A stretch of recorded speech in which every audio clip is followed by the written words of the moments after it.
The interaction of genetic liability and developmental experiences or environments increases the potential of risk genes contributing to ADHD.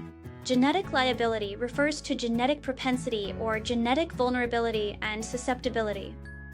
Environmental triggers such as pollution, lead exposure, trauma, stress, and malnutrition modulate gene expression and affect the way risk genes to the expression of ADHD symptoms.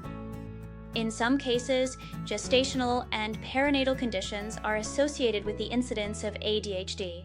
Premature birth is linked to a baby's significantly low birth weight, which will result in alternations in neurogenesis and affect the baby's central nervous system development, such as reduced cortical expansion.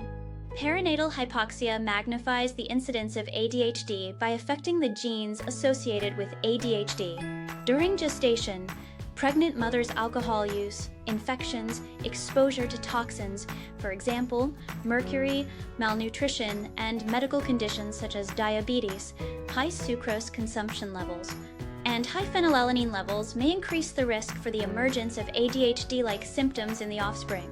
For example, increased impulsivity, inattention, and increased locomotor activity. Likewise, father's alcohol exposure during the preconception period may cause epigenetic changes in the frontal cortex and striatum of their offspring, which may be linked to the appearance of ADHD-like symptoms in children. Pesticide exposure during gestation and lactation may also lead to ADHD-like symptoms such as hyperactivity, impulsivity, weak working memory, and inattention. After birth, environmental factors such as head trauma, strokes, and lead poisoning may affect 5 to 10% of children diagnosed with ADHD.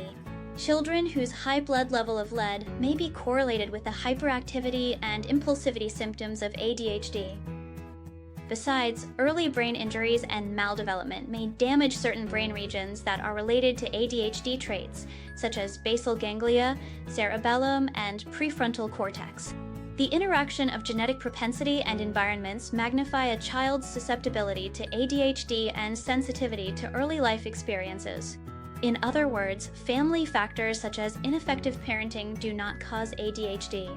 However, poor parent-child relationships, weak familial interactions, marital conflicts, harsh or lax parenting, or scapegoating the child as the problem makers will lead to a worsening of the ADHD symptoms.